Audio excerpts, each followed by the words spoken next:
Bienvenidos sean todos a Iglesia Bíblica Petra, bienvenidos a la casa del Señor. Bueno, gloria a Dios que ya podemos reanudar nuestra serie de Lucas, pero entramos a una nueva etapa de Lucas, ya que seguimos del capítulo 10 hasta el 19. Vamos a ver qué tanto abarcamos este año 2026. Vamos a ir intercalando con otras miniseries, pero principalmente estudiaremos el libro de Lucas. Y lo curioso de esta parte, lo interesante, es que Jesús desde Lucas 9:51, así como Ezequiel, ya puso su frente como pedernal para ir a morir a Jerusalén. Es lo que dice Lucas 9:51. Y a partir de aquí, donde veas alguna parábola en todo el desarrollo de Lucas 10 en adelante, se llaman las parábolas del camino rumbo a Jerusalén. Amada iglesia, quisiera pedirte que saludes a tus hermanos que tienes a tus lados y le digas bienvenidos a la casa del Señor. Qué privilegio poder estar entre hermanos, dándonos la bienvenida entre hermanos a la casa del Señor. Bueno, amada iglesia, hay algunas situaciones que hacen que este mundo sea un poco más complejo que hace tiempo. Pienso que antes, este dicho que teníamos antes quizá ya va a dejar de cobrar sentido, va a perder sentido, mejor dicho, cuando decíamos si camina como pato, si se ve como pato y suena como pato, es un pato. Pero ahora te pueden hacer un video de inteligencia artificial donde estás diciendo o haciendo algo que nunca hiciste.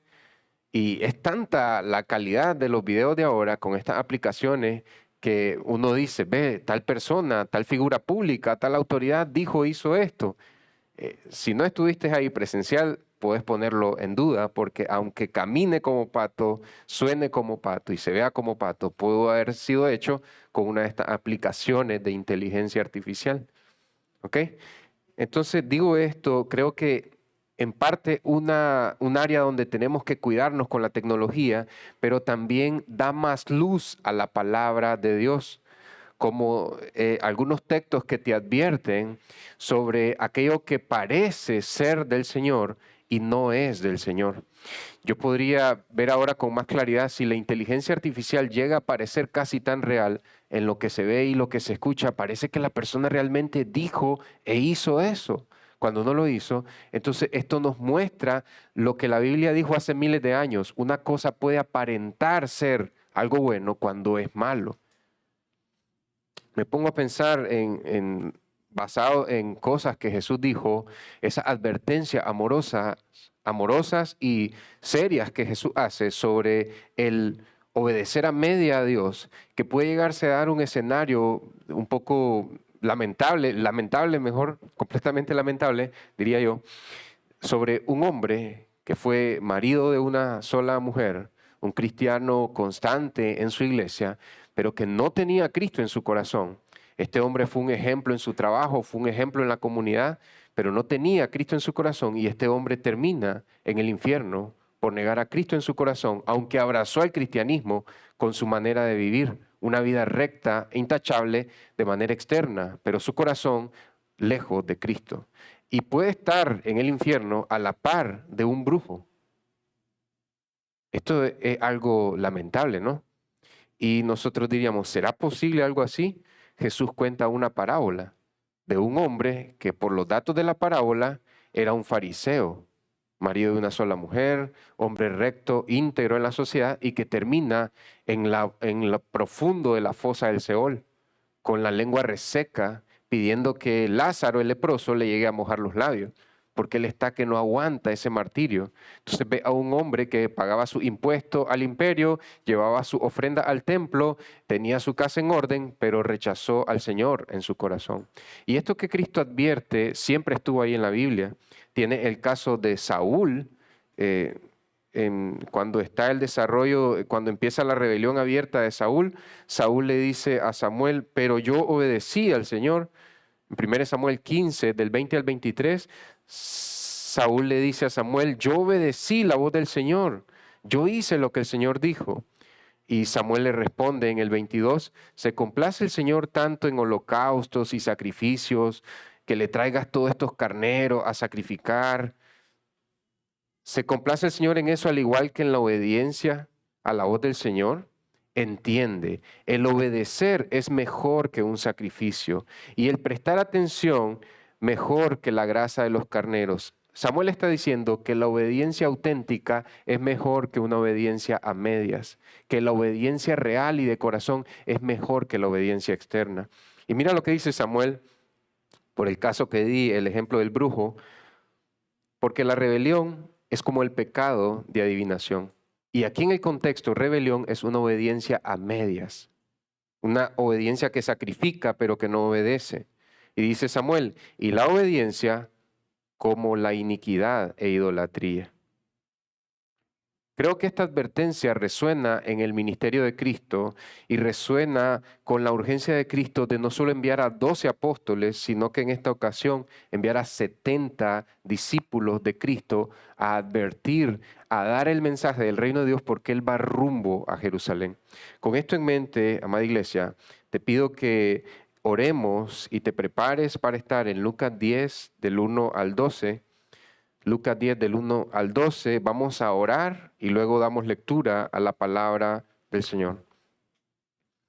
Amantísimo Dios y Padre Celestial, gracias Señor por este día que podemos estar en tu casa para adorarte, cantar, que en ti podemos escondernos, Señor, de todo peligro físico, material, de todo peligro de salud, de todo peligro espiritual.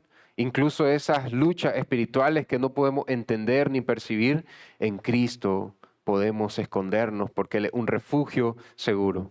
Señor, gracias por que contamos con una comunidad de hombres y mujeres que se acercan a ti, que buscan de Cristo y que podemos alentarnos y animarnos mutuamente a tener una obediencia real, completa, una obediencia de corazón. Señor, ayúdanos a ver con este pasaje de que como tú tienes obreros en una viña y es una cosecha que es tuya, Señor. A pesar de que tu cosecha esté en este mundo caído, te pertenece. Y eres tú el que llama a recolectar esa cosecha, Señor. Pero ayúdanos a entender que es tu cosecha, son tus obreros y son bajo tus términos, Señor. No a como yo quiera, no a como nosotros en nuestra iglesia querramos, sino es como dicta tu palabra, como Cristo ordena y como dice Él al final, cuando está ascendiendo, enseñándoles a guardar todas estas cosas que yo les he enseñado. Así queremos vivir, Señor, viviendo las cosas que Cristo ordenó y enseñó y enseñando a otros a vivir de la manera que Cristo ordenó y enseñó.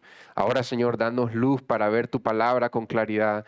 Quita todo temor de nuestra carne, todo miedo a la obediencia verdadera. Y ayúdanos, Señor, para entender que hay una bendición grande cuando te obedecemos, aunque también hay pérdidas cuando te obedecemos. Pero como dice tu palabra, tú honrarás a los que te honran, Señor.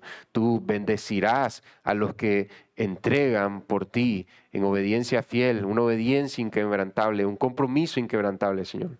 Eso queremos nosotros para nuestras vidas, para nuestros hogares y para nuestra amada iglesia. En el nombre de Jesús, amén. Amada iglesia, si pueden leer conmigo la palabra del Señor, Lucas capítulo 10, Jesús envía a los 70, leemos los primeros 12 versículos. Lucas 10:1 dice así: Después de esto, el Señor designó a otros 70 y los envió de dos en dos delante de él a toda ciudad y lugar a donde él había de ir. Mira que es rumbo hacia donde va Jesús que envía a estos obreros a anunciar su llegada. Y les decía, la cosecha es mucha, pero los obreros pocos. Rueguen, por tanto, al Señor de la cosecha que envíe obreros a su cosecha. Este clamor de Jesús, esta compasión de Jesús se encuentra en varias partes de los evangelios. Dice el 3, vayan. Miren que los envío como corderos en medio de lobos. No lleven bolsa, ni alforja, ni sandalias, y a nadie saluden por el camino. En cualquier casa que entren, primero digan paz a esta casa, un saludo judío. Y si hay ahí un hijo de paz, la paz de ustedes reposará sobre él. Pero si no, se volverá a ustedes.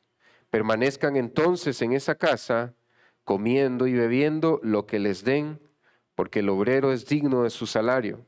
No pasen de casa en casa. En cualquier ciudad donde entren y los reciban, coman lo que les sirvan. Sanen a los enfermos que hayan en ella y díganles, se ha acercado a ustedes el reino de Dios. Este es el mensaje de estos 70.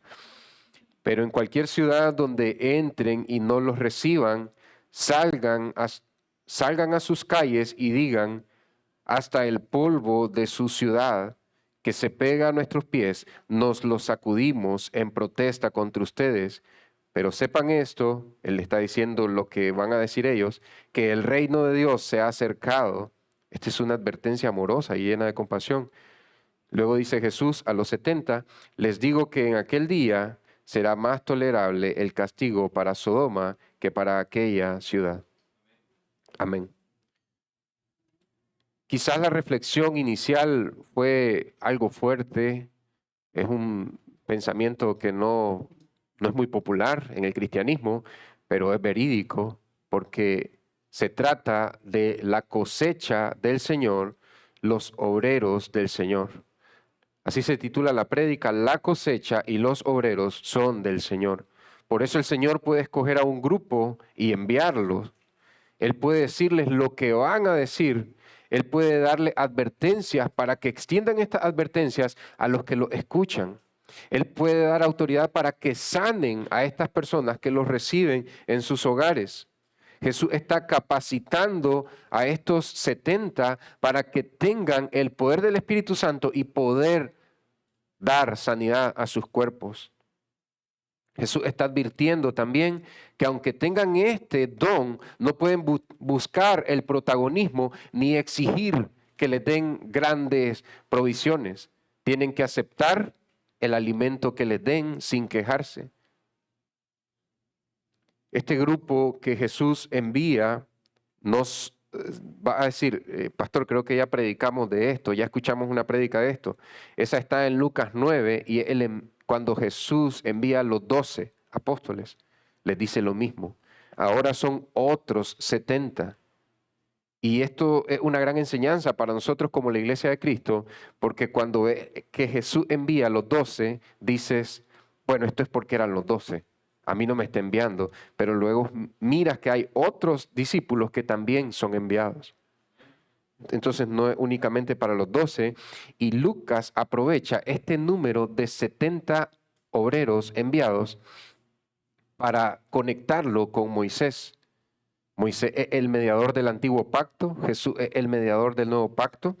Y entonces tienes a Moisés en Números 11, 16 y 17, donde Dios le dice, escoge a 70 ancianos de Israel para que ellos contigo ministren al pueblo. Estoy resumiendo. Entonces son 70 ancianos que están sirviendo en Israel en el antiguo pacto, y ahora Jesús, como un nuevo y mejor Moisés, escoge a 70 hombres y los envía para anunciar. Los envía de dos en dos para que preparen el camino del Señor. Algo parecido a lo que hacía Juan el Bautista. Y yo sé que pareciera un detalle sin importancia, pero es muy importante que Jesús va a morir a Jerusalén. Jesús va de Galilea hacia Judea. Eso sería del norte al sur en Israel. En Galilea podríamos decir que no está la crema innata del judaísmo, ¿ok? Sí tienen sinagogas, tienen escribas, tienen fariseos, pero la concentración religiosa se encuentra en Judea. Y Jesús les dice, voy a Judea, voy a Jerusalén, vayan y digan a todas estas ciudades que van de camino a Jerusalén que yo voy hacia sus ciudades, pasando por ahí, y anuncien de esta manera, con milagros, sanidades y con el Evangelio, anuncien mi llegada. Jesús está preparando el camino porque Jesús está dejando la semilla del Evangelio y está preparando los corazones para el día en que Él muere en la cruz del Calvario a las afueras de Jerusalén. Todo tiene que ver con su muerte y podríamos preguntarnos, ¿cómo estamos seguros de eso? Lucas 9, creo que el 51, que dice que Jesús endureció su frente como pedernal para ir a morir a Jerusalén. No te lo dice con esas palabras, sino que dice, afirmó su rostro, pero el lenguaje de Ezequiel, donde Dios le dice a Ezequiel, he endurecido tu frente como de piedra para que no te desalientes ante la dureza del corazón del pueblo de Israel. Entonces Jesús se endurece su rostro y va a Jerusalén a morir por el pueblo de Dios. Entonces Cristo identifica el problema, pero les da también la solución a ese problema. ¿Cuál es el problema? La cosecha es mucha, pero los obreros pocos. En cualquier situación, cualquier escenario, siempre va a haber esto. Hay grandes necesidades dentro del pueblo de Dios. Mira, hermanos, el peso que debe haber con nosotros, los que estamos sirviendo como pastores en la iglesia de Cristo, ¿cuál es el número de pastores que perseveran fielmente a servir al Señor y a su amada iglesia? ¿Cuántos pastores exigen a la iglesia? Yo voy a llegar, pero tienen que tener estas condiciones para que yo llegue. Es más, incluso tienen que mandar un dinero anticipado para que esta persona se compre un saco nuevo, una corbata nueva para predicar. Si esta persona se tiene que hospedar en algún lugar, tiene que ser exactamente lo que él dice, si no él cancela la cruzada, si no él cancela la noche de milagros. Claro que sí, es bueno siempre recibir a personas, a misioneros y demás con buenas condiciones, pero este grado de exigencia es opuesto a lo que Jesús está mandando. Donde sea que les consigan hospedaje, ahí se van a quedar. Entonces, hermanos, podemos ver que la cosecha del pueblo de Dios es grande, pero los obreros pocos. Si tú te pones a pensar cuántos pastores infieles conoces, te aseguro que ese número supera al número de pastores fieles que tú conoces a lo largo de tu vida cristiana. Haz una lista mental, imaginaria. Estos son los pastores fieles que yo conozco. Conocí a este pastor de mi abuelita que fue de buen testimonio, este pastor de un tío, de una tía, este pastor de tal lugar, pero esta ristra de pastores. Y entonces eso confirma lo que Jesús está planteando, que la mies es mucha, hay mucha necesidad en el pueblo de Dios y los obreros pocos. Pero también podríamos llevar esto a otra área de la iglesia, otra área del pueblo de Dios, como cuando hay necesidades de oración y son pocas personas las que se ofrecen para orar. Es difícil a veces. ¿Quién quiere orar por esta petición? Queda un silencio incómodo, un silencio del Espíritu Santo que está hablándonos a nosotros. Es un silencio santo, pero es incómodo porque nadie quiere orar. O sea, nos resistimos, terminamos orando, pero después de un tiempo de haber esperado. O incluso personas que no se quieren unir, teniendo la posibilidad física y económica, no se quieren reunir al tiempo de oración. O personas que no quieren orar por las peticiones de la iglesia desde sus hogares. Jesús dice, la cosecha es mucha y los obreros pocos. Rueguen, por tanto, al Señor de la cosecha que envíe a obreros a su cosecha. Y aquí está lo irónico, porque tú identificas que hay necesidades. Sería bueno que crezca el ministerio de niños, más maestros y maestras de niños. Sería bueno que crezca el ministerio de alabanza. Sería bueno que crezca el ministerio de tal parte, o sería bueno que hayan más pastores misioneros que vayan a zonas rurales. Y entonces empezamos a orar, ¿no? Pero como Jesús lo dijo en Mateo 9, con sus apóstoles, Lucas 9, la mies es mucha, los obreros pocos. En Mateo 9 está eso. Rueguen al Señor de la mies que envíe más obreros. Y en Mateo 10, Jesús envía a los 12. Los mismos que están orando por más obreros son los que Dios, en su providencia, responde a la oración y envía a los 12 apóstoles. Entonces, normalmente, hermano, hermana, no te asustes si estás pidiendo por un nuevo miembro de alabanza, del ministerio de alabanza, o por un nuevo maestro o maestra de Petra Kids y termina siendo tú. Porque eso es algo que pasa aquí en la Biblia. Rueguen al Señor que envíe más obreros y luego Jesús está enviando a los 70. ¿Dónde está esta cosecha abundante? Camino a Jerusalén. Una cosecha grande Es la cosecha del Señor, no le pertenece a los 70, no le pertenece a los apóstoles, le pertenece a Cristo. Y entonces, hasta el día de hoy, nosotros somos los obreros de Cristo que rogamos al Señor de la mies.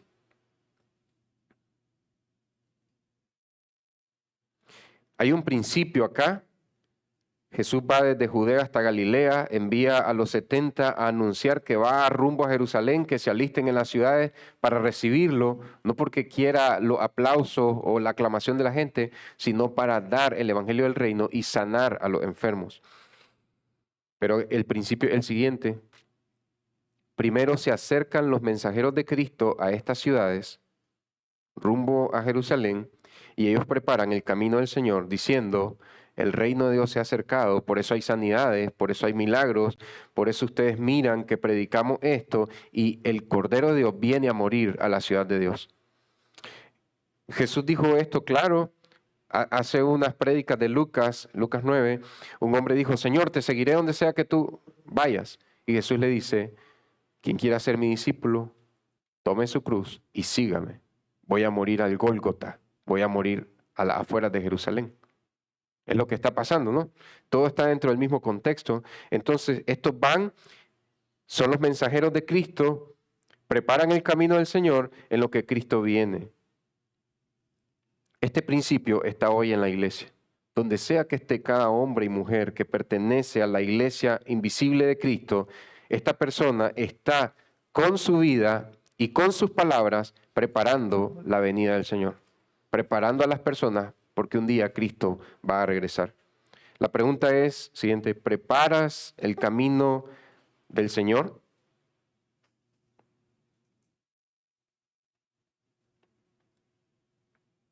Antes era Juan el Bautista, por preparar el camino del Señor, perdió su cabeza, pero muchos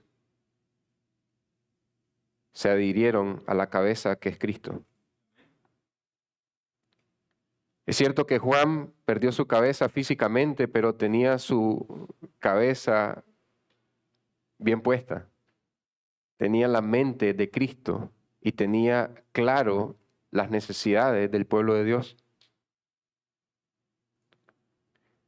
Pero ahora, si Jesús envía a los 70 en una trayectoria específica, esto es una enseñanza para nosotros. ¿A qué personas el Señor Jesucristo te ha acercado a ti? Eso empezaría en nuestros hogares, ¿no? ¿Quiénes viven conmigo? Ese es mi rumbo a Jerusalén. Tu esposa o madre, tus hijos, luego los círculos más externos, amigos, familiares, compañeros de trabajo, en ese orden, ¿no? Porque qué triste es cuando un hombre puede dar el evangelio a un compañero de trabajo, pero no leer la Biblia con su hijo.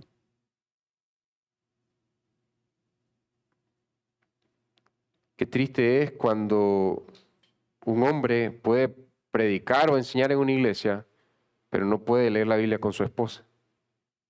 ¿No? A quienes nos ha acercado el Señor, hay una trayectoria clara de Judea a Jerusalén. Hay una trayectoria clara en tu vida, círculos desde los más internos hasta los más externos. Punto número 1, el Señor te ha acercado a su cosecha para que anuncie su reino y le ruegues por más obreros. Para dos cosas, para que anuncie su reino y le ruegues a Él por más obreros.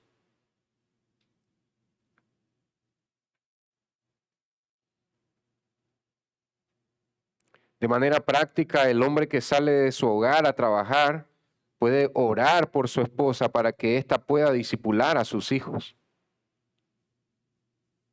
Pero él también tiene que anunciar el reino de Dios a sus hijos. Hijo, hija, el Señor quiere que vivamos de esta manera. Porque no se trata de dar consejos a mis hijos de cosas que yo no hago, sino de lo que Dios dice que todos debemos de seguir y hacer. Y Jesús da una advertencia que haríamos mal en conectar esta advertencia con otras advertencias de las Escrituras y el Nuevo Testamento. Jesús dice, miren, los envío como corderos en medio de lobos. Y nosotros pensamos en un lobo, un falso profeta, ¿no? Pero Jesús no se está refiriendo a esto. Jesús está mostrando el contraste que hay de la fuerza, la agresividad, el poderío de una oveja versus un lobo. Si hubiera una batalla entre estos dos animales, un cordero y un lobo, normalmente, en condiciones regulares, ganaría el lobo en un combate. Jesús le está diciendo, lo envío en medio de personas más poderosas que ustedes. Van a pasar cerca del Sanedrín, van a pasar cerca de hombres que dominan más las escrituras que ustedes. Son los escribas, los intérpretes de la ley, son los líderes del pueblo. Los envío en medio de lobos. No es el uso que hace la Biblia de lobos para decir un falso profeta, porque Jesús dice, tengan cuidado porque hay falsos, dice, lobos vestidos de oveja que se ponen el pelaje de una oveja encima, pero en este caso son ovejas entre lobos. O sea, la diferencia de fuerza y agresividad y armas naturales es clara. Los envío como corderos en medio de lobos, en un entorno donde gobierna la hostilidad hacia gente como Juan el Bautista, que prepara el camino del Señor, que advierte sobre el pecado. ¿Sabes qué es lo que quería la gente en el siglo I? Juan el Bautista, no nos hables de pecado, háblanos de nuestros logros. ¿Qué es lo que dice hoy el mundo? No hay que hablar de las cosas malas o de las fallas de nosotros. Tenemos que hablar de lo bueno que hacemos para alentar a la gente. Hablan de refuerzo positivo, hablan de ser positivos, pero eso lo quería la gente hace 2000 años y por eso Herodes rechazó la predicación de Juan el Bautista. ¿Sabes qué quería escuchar Herodes? Un aplauso para Herodes que nos hizo el patio del templo. Un aplauso para Herodes que nos construyó una sinagoga. ¿Qué fue lo que escuchó Herodes? Tienes como esposa a la mujer de tu hermano. No le gustó. ¿Qué quería Herodes? Háblame de lo bueno que he hecho. Y pasa algo curioso, porque Dios ama a sus hijos e hijas, pero toda esta vida cristiana, Dios pasa mostrándote en su palabra lo que está mal en nosotros. ¿Para qué lo hace? Porque Él te está santificando, Él te está moldeando. Y toda la vida cristiana, dice Jesús, Lucas 17:10, ustedes digan, somos siervos indignos, que solo hacemos lo que el Señor nos ordena. Yo me miro a ese y digo, ¿realmente hemos llegado a ser ese tipo de siervos indignos que ya hacen lo que el Señor les ordena? A veces me miro patinando y batallando con esas cosas. No estoy haciendo lo que Dios ordena. Entonces ni siquiera llegamos a esa categoría de siervos indignos que ya hacen lo que el Señor les ordena. Estamos aprendiendo a hacer lo que el Señor nos ordena en su palabra, pero no hemos llegado a esa categoría. ¿Y por qué Jesús dice eso? ¿Por qué Jesús no deja que digamos, somos buenos siervos, somos siervos fieles? ¿Por qué nos dice que digamos, si llegas a ser obediente, di, somos siervos indignos? Lucas 17:10. ¿Por qué? Porque Él es el que nos va a decir al otro lado, muy bien, bien hecho, siervo bueno y fiel, sierva buena y fiel, entra al gozo de tu Señor. Él no quiere que tú y yo nos digamos a nosotros mismos, siervos buenos, que nos enfoquemos en lo positivo y en lo bueno que hacemos, porque Él honrará a los que le honran. Es por eso. ¿Sabes qué es lo que dice el mundo? Y el mundo mismo se da cuenta que no funciona. El mundo dice, para poder avanzar en tu trabajo, enfócate en tus habilidades. Pero si quieres avanzar en tu trabajo, asumí tu responsabilidad y tu culpa y tomar el toro por los cuernos y decir, de esta manera yo puedo cambiar o mejorar esto. Eso te va a traer más mejoría que el positivismo. Porque ¿de qué sirve que te enfoques en la habilidad y en las cosas que ya haces bien? ¿Dónde está eso en la Biblia? Si algo se va a ver mejor, imagínate esto. Hay un problema de humedad en la cocina de tu casa. La solución es que te enfoques en lo bonito que tenés la sala. ¿Tiene sentido eso? ¿Y por qué va a tener sentido hacerlo con mi propio corazón? La solución es erradicar la fuente de humedad, raspar, resanar la pared, luego pintar y recuperar esa parte que está sufriendo de humedad. Nada tiene que ver que la acera, la sala esté bonita, esté seca, si el problema es en la cocina. Imagínate llevar ese pensamiento que te recomiendan para tu trabajo. Enfócate en tus habilidades, en lo positivo que hay en tu vida. ¿Dónde Jesús dijo eso? No funciona realmente. Algunos ya se han fijado que lo que funciona es identificar los problemas, las causas de origen y ver exactamente quién es el responsable, no para culpar a la gente, sino para cambiar alguna actitud dentro de una empresa y traer una mejoría a una empresa. Decía Charles Spurgeon en 1800, en la época victoriana, no sé por qué a algunos empresarios de su tiempo, o sea, personas que tenían negocios, les gusta pagarle a personas que no llegan a hacer nada a sus trabajos. Ahí está un predicador de la época victoriana, hace 200 años, dando en el clavo, ¿no? ¿Sabes qué dicen algunos jefes? Es que necesito a este empleado perezoso porque es el chismoso del grupo. Se está enfocando en lo positivo, sin importar que eso va a generar más pecado en la oficina. El chisme es un pecado. Pero la gente dice, enfócate en lo positivo. Entonces, ¿qué bueno tiene este empleado? Que es mi informante. Por medio del pecado voy a obtener beneficio. Este va a pecar con chisme y me va a dar beneficio. El Señor decidió sembrar en un mundo caído, en un mundo que es hostil hacia Él, a su cosecha. Piénsalo bien.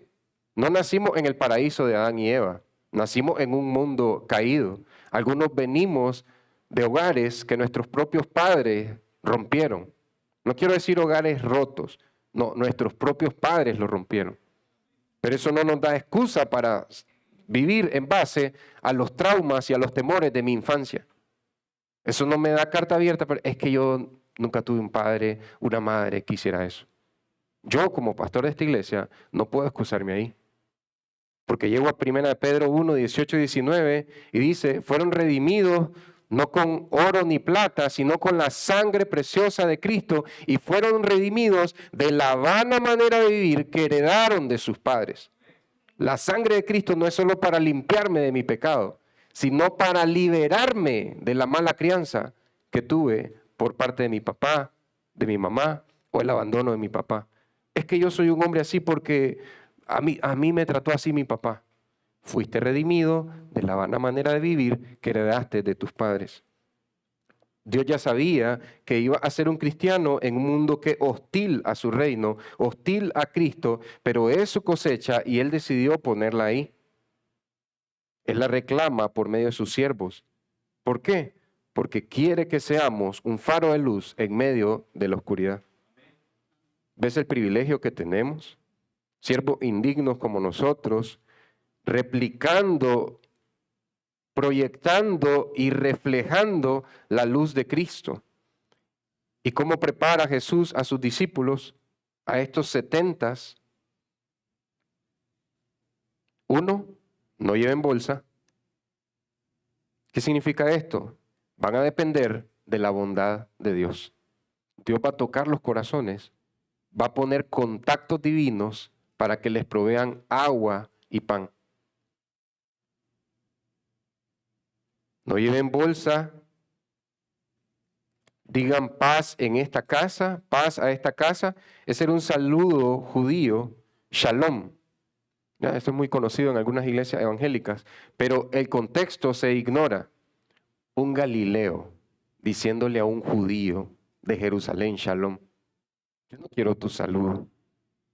Vos sos de los anillos externos. Nosotros estamos en la crema innata del judaísmo. Yo no te voy a responder tu saludo. Por eso Jesús dice, y si responden, han recibido sus saludos de paz.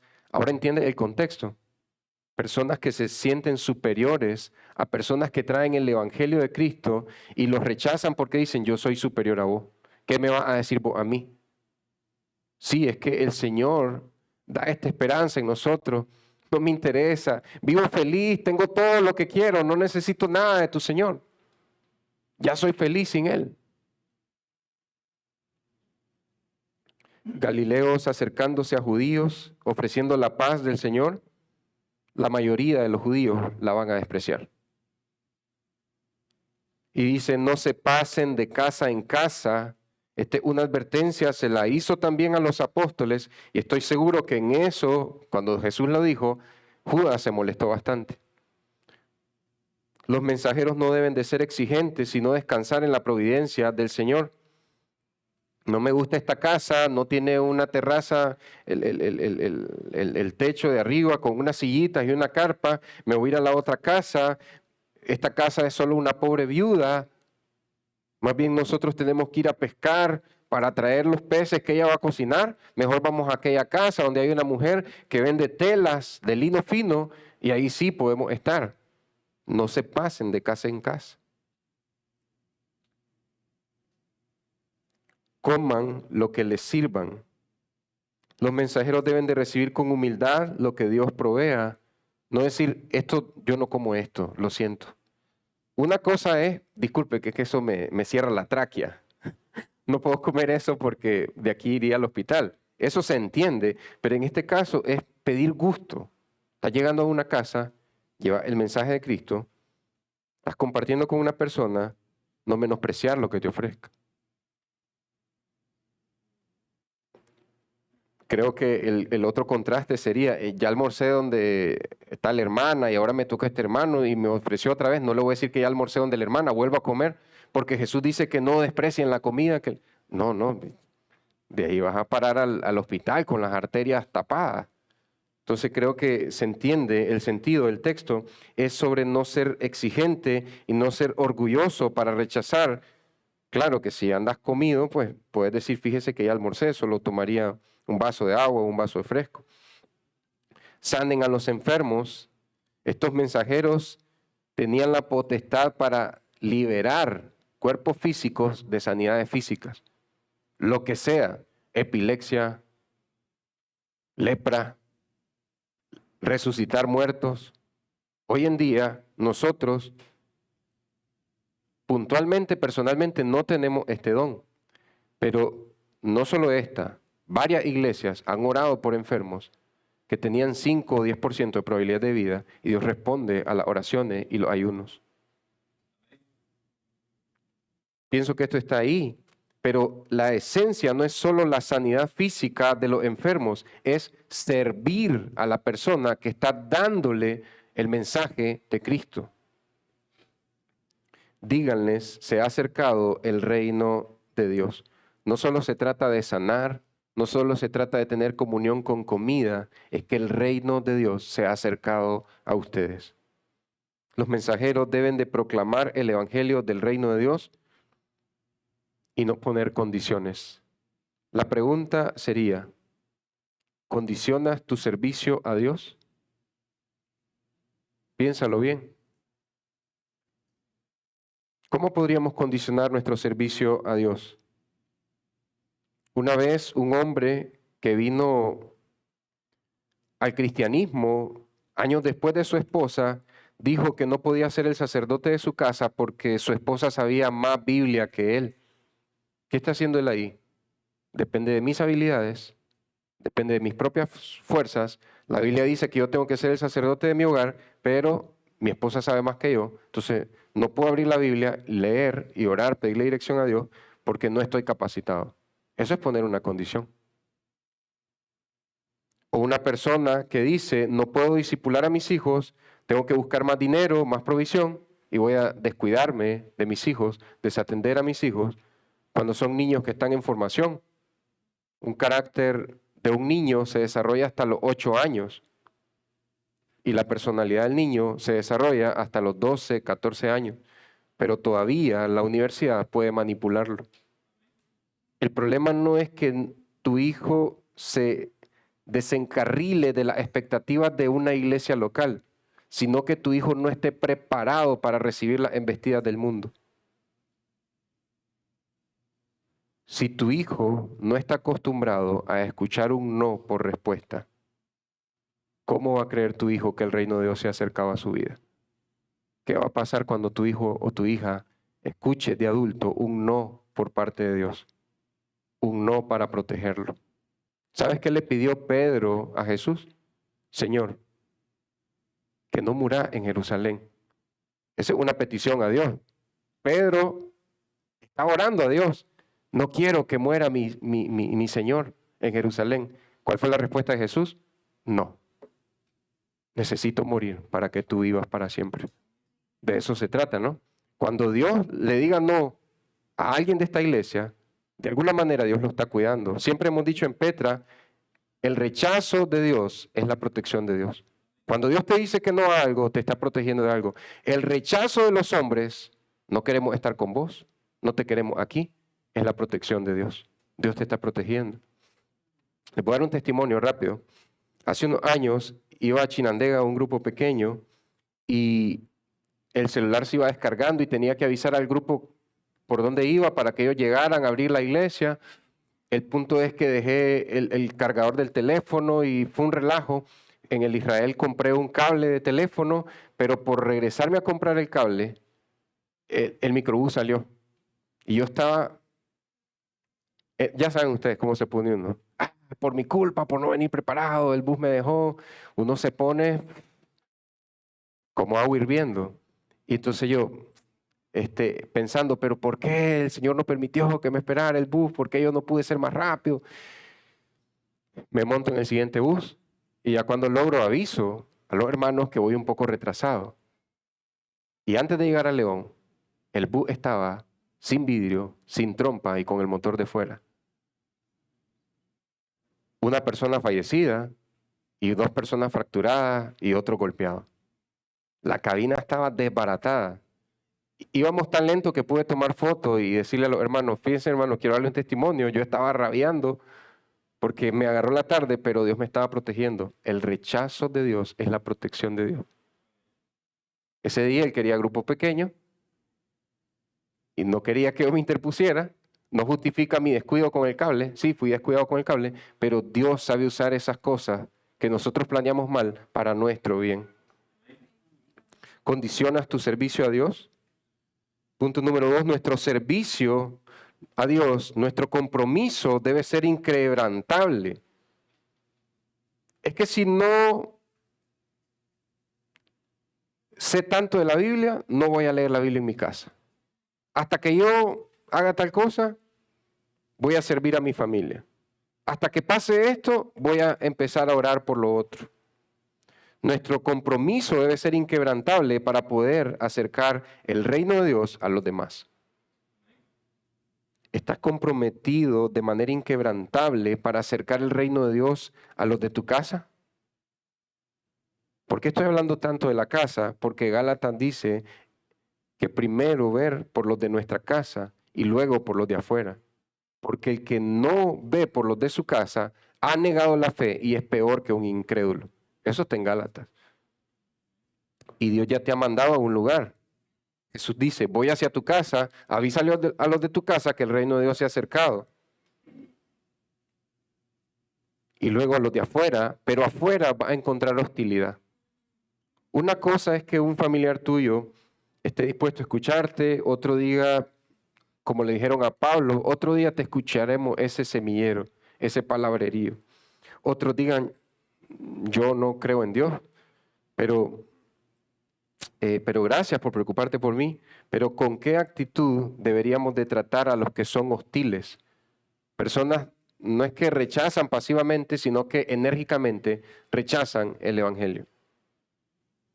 Personas que menosprecian el Evangelio.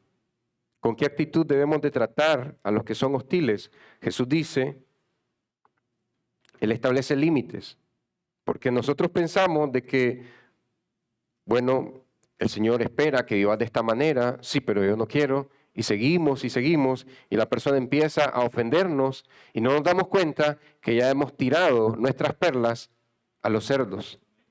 Y seguimos porque nos pensamos piadosos, con una sonrisa ingenua, yo voy a seguir aquí diciendo esto. Y la persona ya está blasfemando contra Dios. Y mientras más predicamos a Cristo, más la persona ofende a Dios. Y no nos damos cuenta que estamos poniendo más juicio sobre esa persona, que le falta temor de Dios. y tú sigues con una sonrisa ingenua, soy tan piadoso que voy a seguir predicándole a Cristo.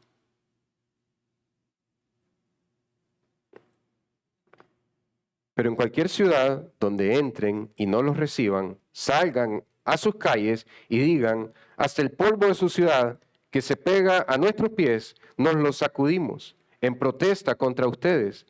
Pero sepan esto, Jesús le dice que van a decir esto, el reino de Dios se ha acercado. Esta es una advertencia amorosa. Nos rechazan, pero recuerden esto, el reino de Dios se ha acercado. No es que te van a sacudir los zapatos, como a veces hacían algunos testigos de Jehová. Bueno, son testigos sin Jehová. Llegan a una casa y predican un falso evangelio que se los dio un ángel disfrazado de luz, pero era un ángel de oscuridad. Y como rechaza ese evangelio falso, pueden sacudirse y no volver nunca a tu casa. Y no se trata de eso. Los judíos hacían esta práctica. Cuando pasaban por pueblo pagano y gentil, se sacudían para no llevarse el polvo, en señal de que no querían absorber costumbres de personas que adoraban a falsos dioses. Y Jesús dice, ustedes pueden hacer esto en estas ciudades. Rechazar cualquier costumbre de estos pueblos, de estas ciudades. ¿Cuáles pueblos? ¿Cuáles ciudades? Las que están rumbo a Jerusalén. Ciudades del pueblo de Dios. La iglesia del antiguo pacto, Israel. Ciudades que iban a la sinagoga, leían los rollos del Antiguo Testamento, tenían escribas, tenían intérpretes de la ley, pero rechazaron al Cristo de la ley. Rechacen ese tipo de cultura, de adoración externa, de obediencia externa, sin un corazón para el Señor. Rechacen ese tipo de actitud. Si ves a alguien que tiene una obediencia externa, pero que en su corazón rechaza a Cristo, no asimiles ese comportamiento, no asimiles esa conducta, porque Cristo dice, rechaza esa conducta. No se trata de sacudirse los zapatos, es rechazar ese tipo de prácticas. Y el rechazo de esas prácticas de obediencia externa es una demostración de que el reino de Dios se ha acercado a tu vida. Pero si tú dices, quiero ser como esta persona, llega a tal hora a la iglesia, hace esto, tiene esto y nadie le dice nada, nadie se mete con él, no te está sacudiendo el polvo de tus pies. Y quiero darte un ejemplo claro. Voy a tratar de resumir la historia. Una señora a sus 30 años sale del catolicismo hacia el Evangelio de Cristo, ya con hijos, y aquí empiezan sus hijos a crecer y ella tiene más hijos. Llega un punto que ella ya tiene 60 años y su hijo mayor le dice ella, le advierte, mira hijo, tenés que ser fiel a tu esposa, no puedes andar de infiel. El Señor no aprueba eso, hijo. Tenés tu casa, deja los vicios, dedícate a tu familia, viví para Dios, le dice. Y entonces el hijo le dice, mamá, luego de mis estudios especializados, yo me di cuenta que Dios no existe y yo no creo en Dios. Así que por favor no insista con eso. He decidido no creer en Dios. Y ella le dijo, hijo, no importa. Aunque no crea en Dios, Él te va a juzgar, le dice. Hijo, tené cuidado, hijo, porque en el día final los hombres van a pedir que las montañas les caigan encima antes de recibir la ira del Cordero. Aunque no creas, eso te puede pasar. Esa es una madre fiel que advierte. Eso es sacudirse el polvo de los pies. ¿Cómo sería no sacudirse el polvo? Bueno, hijo, te amo, viví como vos querrás. No es bloquearle la puerta para que el hijo no entre a casa. Es la advertencia firme. Porque te amo, te digo esto. Y yo te voy a tener lista tu comida cuando me vengas a ver, pero esta va a ser mi advertencia siempre. Abandona tus pecados y volvete al Señor. Debemos advertir a los que no reciben el reino de Cristo. ¿Qué es? Aunque no lo recibas, Él va a juzgar. No puedes hacer esto. No puedes buscar a un técnico desesperado y hambriado de dinero para que te altere tu medidor. No puedes hacer eso. No puedes venir y pegarte al agua y no pagar luz. No puedes robarle cable al vecino. El Señor va a juzgar todas estas cosas. Hay un mandamiento para eso. No robarás. Sí, pero es que yo tengo necesidades, estoy sin trabajo, tengo 6 meses, no hay. Igualmente, no es algo que le guste al Señor. Esto ofende al Señor. Y vos vas a la iglesia, le puedes decir a la persona. Eso es una advertencia. ¿Sabes qué? No volvamos a hablar. Es mi casa, son mis decisiones, esto es entre Dios y yo. Bueno, yo ya te digo, Dios es claro en su palabra y vos lo sabés. Eso es sacudirse el polvo. Debemos advertir a los que no reciben el reino de Cristo, porque el reino de Cristo te empuja a vivir para Cristo bajo la ley y los términos del Señor. Número 3, mira la compasión de Cristo. El Señor deja una advertencia por medio de sus obreros a aquellos que rechazan su reino. Pero yo obedecí, dice Saúl. Obediencia quiero y no sacrificio. ¿Sabes qué decía un hombre? No puedo hacer esto que la iglesia pide, no puedo hacer lo otro, pero mando hielo, termo, mesa, sillas. ¿Sabes qué se le dijo? Guarde su mesa, su silla para usted. Lo que queremos es a usted y su corazón para el Señor. El Señor deja una advertencia por medio de sus obreros a aquellos que rechazan su reino. Y Jesús dice algo para que los enviados sepan lo serio que es el asunto. Personas judías que adoran al Dios verdadero, que leen la Torá, que veneran al Señor cuando les toca ir al templo llevando sacrificios de terneros, de corderos, de palomas para clamar por la paciencia de Dios, que están esperando al Mesías, dicen, no nos interesa recibir a ese Jesús el Nazareno. Pero obedecen a Dios, pagan sus impuestos a Roma, pagan sus ofrendas, sus diezmos de la menta, del comino, del eneldo. Son fieles a su esposa, le enseñan a sus hijos la palabra de Dios de manera más constante que nosotros, pero su corazón rechaza a Cristo. Entonces, hermanos, aún como hijos de Dios, tenemos que cuidarnos de esta tendencia del corazón caído, aunque ya estamos en Cristo. Y si tu patrón de vida es una obediencia externa sin entregarle a Cristo todo tu corazón, solo medio corazón, cuando el mandamiento dice, ama al Señor con todo tu corazón, entonces debes de arrepentirte de eso y volverte al Señor. Hay un problema con la religiosidad del hombre. Hay una religión que es la religión de Dios, pero la religiosidad del hombre es como Adán, que se viste con hojas de higuera. Y la religiosidad del hombre manifiesta un rechazo sutil al reino de Dios. Pareciera que está obedeciendo, pero en lo interior rechaza el reino de Dios. Obedece a conveniencia, obedece según sus preferencias. Es una obediencia a medias. Y esto indigna a Dios. Mucho más que los pecados de algunos incrédulos que no tienen temor de Dios. Mucho más que los pecados de algunos incrédulos que viven en el desenfreno y en rebelión. Te lo voy a poner así.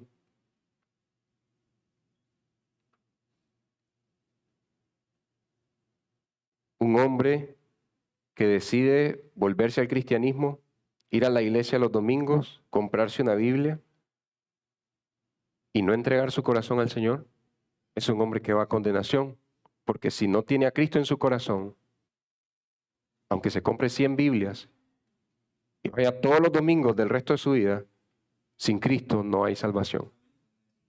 Y puede despertar en el infierno a la par de una persona que ha vivido en libertinaje y desenfreno, en homosexualismo, rechazando a Cristo. Porque es lo mismo.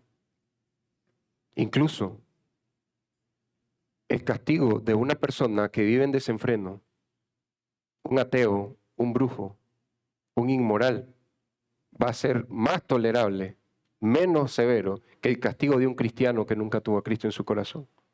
No lo digo yo. Dice Jesús, les digo que en aquel día será más tolerable el castigo para Sodoma que para aquella ciudad que iba a Jerusalén, leía la Torá en la sinagoga. Es más tolerable un sodomita que un judío que rechaza a Cristo. Su castigo. O sea, este es el castigo para el sodomita. Después de las bolas de fuego que caen del cielo, querían violar a Lot, a los ángeles. Dice Ezequiel, no era solo eso, era el orgullo de su corazón. La raíz de sus desviaciones sexuales era el orgullo de su corazón. Eso está en Ezequiel. El pecado de Sodoma fue el orgullo.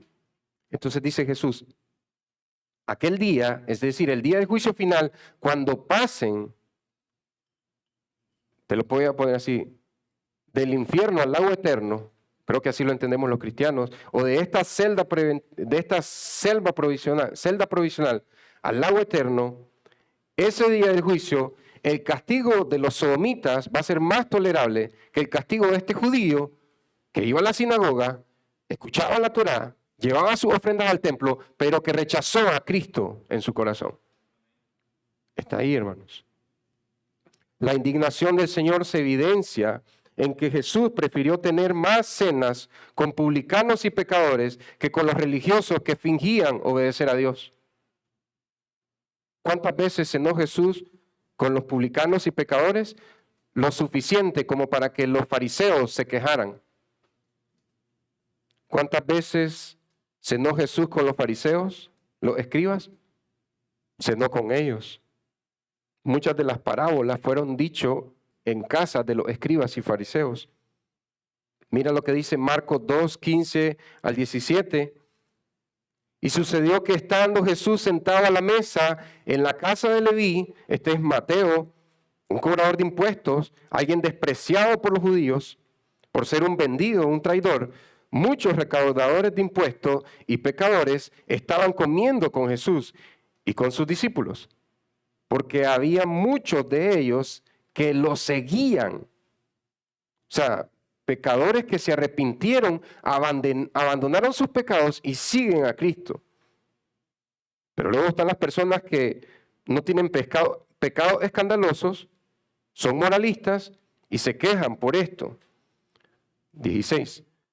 Cuando los escribas de los fariseos vieron que él comía con pecadores y recaudadores de impuestos, decían a sus discípulos, ¿por qué él come y bebe con recaudadores de impuestos y pecadores? En vez de decir, gloria a Dios, porque estos pecadores están dejando sus pecados y venir al Cordero de Dios que quita sus pecados. La queja es, ¿por qué? Si es un rabino, ¿por qué come con pecadores?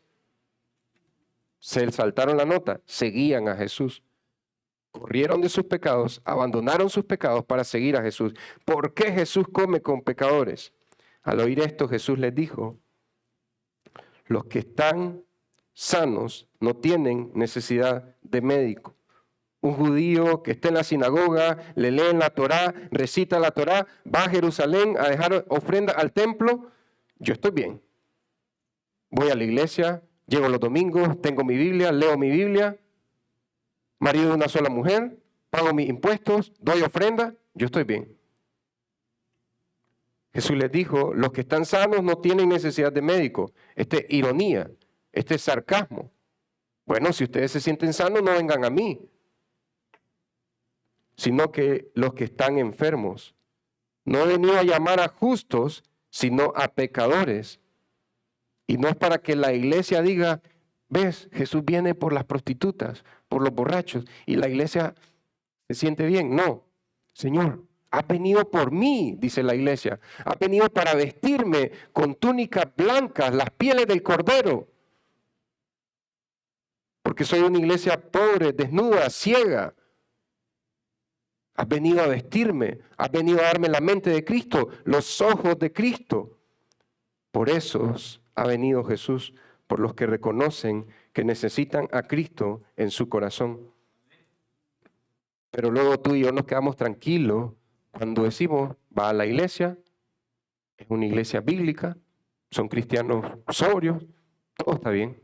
O esta persona lee su Biblia, rechaza el cristianismo, pero lee su Biblia a diario, esta persona está bien. ¿Qué pasa si una persona nunca robó, nunca mató, nunca hizo lo otro, pero no conoce a Cristo?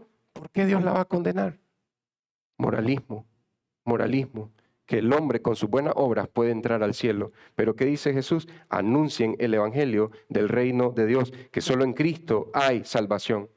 Son los términos de Dios, es el reino de Dios, se ha acercado a nosotros, es la cosecha de Dios, somos los obreros de Dios, no vamos a predicar como nosotros querramos, no vamos a evangelizar como nosotros querramos, somos los obreros del Señor.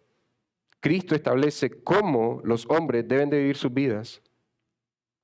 Y advertencia final, una obediencia a medias es una rebelión contra Dios.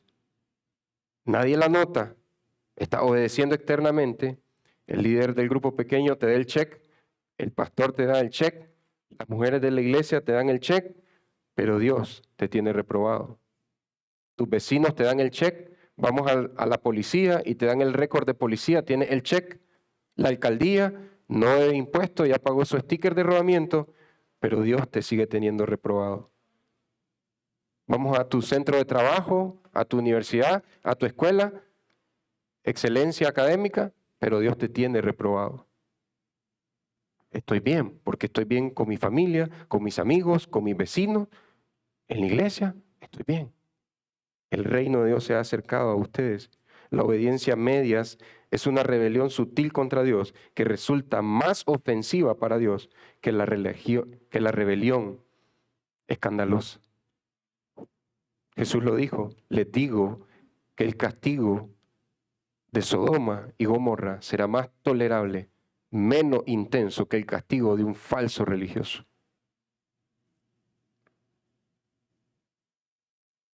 Bueno, iglesia, podemos orar al Señor y encomendarnos a Él para ser obreros fieles que viven con Cristo en el corazón y que advierten de corazón. Oremos. Amantísimo Señor y Padre Celestial, Señor, es un llamado fuerte hacia tus obreros, estos 70 hombres que salieron desde Galilea, una región rechazada por Judea, pero van rumbo a Judea, Señor. Probablemente van a encontrar rechazo, Señor, al igual que nosotros, cuando señalemos a algunos familiares, amigos y vecinos, prácticas que son religiosidad externa, Señor. Danos la fuerza, Señor, para traer esa sanidad real, no solo a los cuerpos, sino al corazón, Señor. Si hay una persona con la que queremos compartir el Evangelio, no solo sea amonestar a la persona, sino servir a la persona, Señor. Señor, confesamos delante de ti, yo como pastor, los líderes de esta iglesia, los hermanos y hermanas, los miembros de esta iglesia, que no hemos sido obreros fieles, Señor. Hemos querido hacer muchas veces las cosas a nuestra manera, Señor. Y tú demandas de nosotros una obediencia fiel, Señor. Ayúdanos a no ser como Saúl, a querer justificar nuestra rebelión. Ayúdanos a entender que lo que quiere es una obediencia completa de corazón, Señor. Perdónanos, Señor, por no haberte obedecido en esa área donde tuvimos que haberlo hecho este año 2025, Señor. Y permítenos este año 2026 obedecerte de corazón, deleitarnos en obedecerte a ti, aunque eso traiga rechazo, Señor. Aunque se levante gente de nuestra familia más poderosa que nosotros y sea como poner a pelear a un corderito con un lobo, Señor. Aunque en la sociedad, en los trabajos, en el barrio, en el vecindario, se levanten personas fuertes y nos digan, deja de hablar de ese Cristo y de ese Evangelio, que sepamos que estamos cumpliendo tu voluntad, Señor. Ayúdanos, Señor, a ser fieles a ti, no reducir tu santidad, no conformarnos con una obediencia externa para nosotros mismos, Señor, o para nuestros hijos. Ayúdanos, Señor, a anhelar esa obediencia pura de corazón. Sobre todas las cosas, Señor, que partamos de este mundo con Cristo en nuestros corazones, Señor. De nada sirve 20 años, 30 años en una iglesia cristiana si no está el Cristo del cristianismo en nuestros corazones, Señor. Permítenos tener a Cristo en nuestros corazones para abrir los ojos y deleitarnos en Él y quedar satisfechos cuando lo veamos, Señor. Guárdanos, Señor, en tu mano salvadora y protectora. En el nombre de Jesús, amén. Amén, iglesia. Son muy amados.